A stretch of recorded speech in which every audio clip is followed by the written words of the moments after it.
Почитувани добар ден. Гостин во неделното интервју на Радио Слободна Европа е министерката за енергетика, рударство и минерални суровини Сања Божиновска.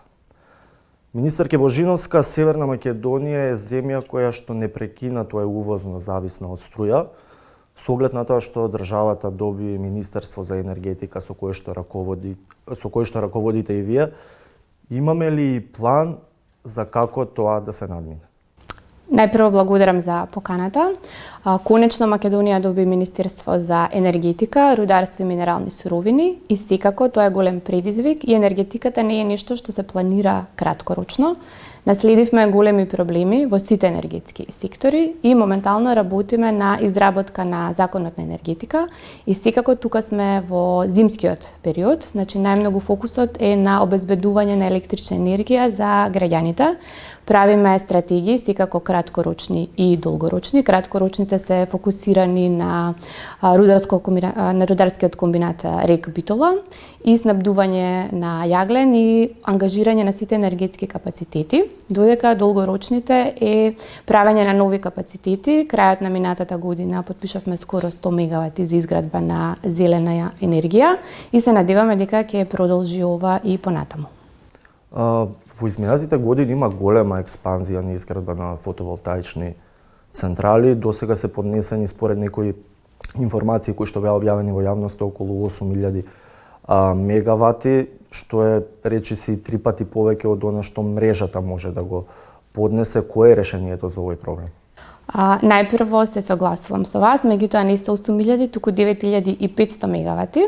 Затоа ова ќе се регулира со новиот закон за енергетика, значи тука ќе воведеме ред и секако со МЕПСО работиме на ова, се прави една изработка на мастер грид на нашата мрежа. Точно е дека има околу над 1000 мегавати ќе има до крајот на годината обновливи извори. Ние сме секако во согласност со нашите европски партнери за зелена транзиција и мора да овозможиме нашата мрежа да може да ги прими и додатно овие капацитети. За сето ова е потребно време, меѓутоа и финансиски средства. Работиме со финансиските институции да се прошири нашата мрежа. Минатата година потпишавме со ЕБРД еден проект од 36,5 милиони евра, меѓутоа и понатаму ќе работиме за да можеме да ги примиме сите овие мегавати и секако ќе направиме ревизија на овие издадени 9500 мегавати, кои се реални и што понатака. А ревизија во однос на? На издадените постапки. Во однос на издадените постапки? Да. Во однос на ЕСМ, неодамна го раскина договорот со Марковски компани. Тоа е компанија која што е под истрага за тендерите кои што биле спроведувани во изминатите години. Меѓутоа, по раскинатиот договор, ЕСМ склучи договор со подизведувачот Охридската компанија Топлина, која што и била подизведувач во изминатите години на Марковски компани. ВМРО ДПМН од позиција на опозиција ги критикуваше овие договори кои што се склучуваат во 4 очи, меѓутоа еве сега гледаме дека праксата продолжува. Дали таа пракса ќе продолжи во иднина и дали ќе запре? Најпрво не се согласувам дека тоа е пракса. Само да напоменам, договорот беше раскинат со економскиот оператор.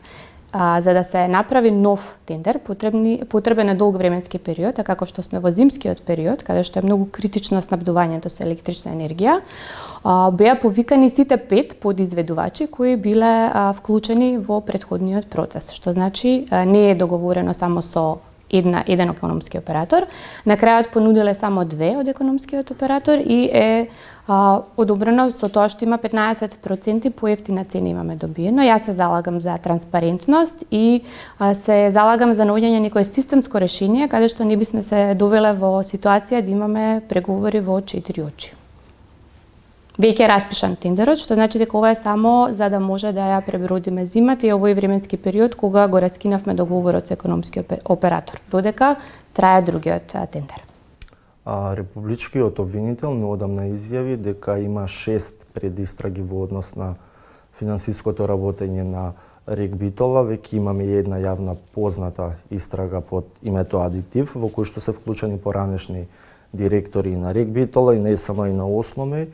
Дали вие како министерка имате увид какво било работењето во изминатите години? Јас со доаѓање на функцијата министер, минатата година разговарав со државниот ревизор. Побарав оваа година да бидат вклучени сите енергетски објекти во ревизија.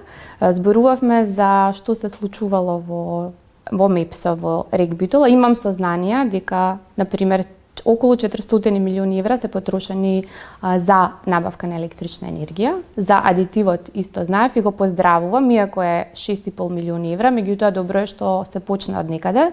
Се надевам дека ова нема да биде само еден случај, дека и од медиумите разбрав за овие останати 6. Ја поздравувам нивната работа и се надевам дека ќе има судска разрешница за сите овие неправилности. Сметате дека има многу поголем криминал од овие 6,5 Да, милиони? сметам. Добро, неодамна бевте во посета на РЕК Битола, ако не се лажам, во каква состојба? Бев неколку пати во посета на РЕК Битола и ќе се трудам еднаш месечно минимум да одам и да ја видам ситуацијата на теренот. Она што го видов, можам да кажам дека е катастрофална ситуација, недомаќинско работење. Не е водено грижа ниту за блоковите, не е направен никаков ремонт, неквалитетниот јаглен има доведено до многу оштетувања. Меѓутоа сега сме во зимскиот период и ние направивме, со раководството на РЕК и со надчовечките напори беше изготвен во соработка со Рударскиот институт од Штип, рударски проект, за до крајот на зимата, а за оваа година ќе се работи на зајакнување и нормализирање на блоковите и ќе има сериозен ремонт од 1 април па натаму. Морам да ве прашам во однос на одредени информации кои што има во јавноста, дали МЕПСО во некој следен нареден период во тековната година треба да дојде под капата на Министерството за енергетика? Работиме на новиот закон за енергетика и со новиот закон за енергетика МЕПСО ќе дојде под Министерството, што мислам дека е природно и нормално, со тоа што мора да внимаваме дека АД ЕСМ ќе остане под владата, МЕПСО ќе биде под Министерството за енергетика. Зошто ЕСМ би останало под влада? Бидејќи не може да се под исто министерство и производство и дистрибуција. Тоа е согласно европските регулативи.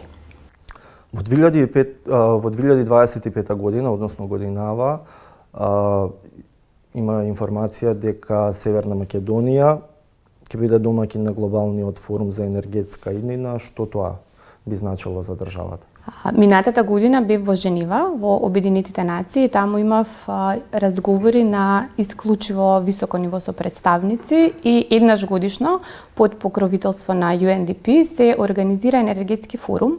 Минатата година тоа беше во Банкок.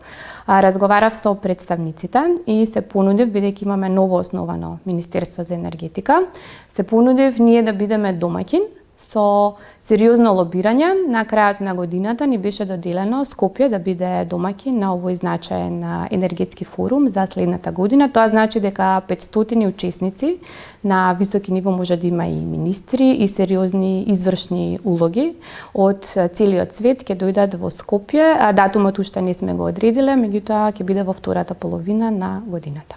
Тоа значи можеби и потенцијални инвеститори во земја. Да, секако ќе бидат приватниот сектор, ќе бидат различни влади, исто така од Обединетите нации, од финансиските институции, тоа ќе биде еден сериозен настан, тоа е светски настан. Министерке, кој е ставот на актуелната влада во однос на отворањето на рудниците? Ние секогаш ќе ги почитуваме ставовите и волјата на граѓаните. Што значи дека како ќе се изјаснат граѓаните, така ние ќе постапуваме, со тоа што ќе ги видиме секако и економските бенефиции. Сега моментално изготвуваме нов закон за рударство и за минерални суровини. Имав состанок со представниците на околу 30 невладини институции, ги кажаа нивните барања и ние сме во комуникација и секако дека со тој закон ќе биде регулирано се според европските регулативи. Од една страна ги имаме граѓаните кои што и протестира одреден временски период против отворање на рудници, меѓутоа од друга страна ги имаме компаниите кои што најавуваа милионски тужби против државата. Колку арбитражни постапки во моментот се водат против Северна Македонија во однос на отворањето на рудници? Во владата, на ниво на влада, имаме тело за следење на арбитражни постапки. Јас сум запознаена дека имаме една, таа е за Казандол, и последните активности се од 2023 од месец декември. Од тогаш чекаме на некои информации, се уште немаме ништо. Значи, постои една заказан дол во енергетскиот сектор. Колку пари бара како обештетување, казал? Мислам дека околу 80 милиони евра, меѓутоа можам да проверам точно со арбитражното тело на ниво на влада и да ве дадам точната бројка, се разбира плюс камати. До каде е постапката за проектот за изградбата на интерконекторот кој што треба да ги поврзе Северна Македонија и Грција? Минатата година, во јули, дојдоа представниците на Европската инвестициона банка и ЕБРД ми соопштија дека процесот кој траеше 9 месеци беше поништен тендерот, на наше големо разочарување, бидејќи мислевме дека ќе потпишеме договор за почнување на постапката. Ние секако се ангажиравме и во најбрз временски рок беше објавен нов тендер. Морам да кажам дека цената, оваа што беше постигната, е околу 12 милиони евра поевтина од минатата најдобра понуда. Номагас ја заврши својата постапка, се е испратено во Европската инвестициона банка. Очекуваме до крајот на месец јануари да се заврши, да се потпише договорот и да почне со изградба на газконекторот. Како ја коментирате изјавата на поранешниот вице-премиер Фатмир Битики? Тој во интервју за Радио Слободна Европа каже дека Министерството за енергетика всушност ќе биде партиски интерес на ВМРО-ДПМНЕ. Јас ја немам лично слушнато таа изјава.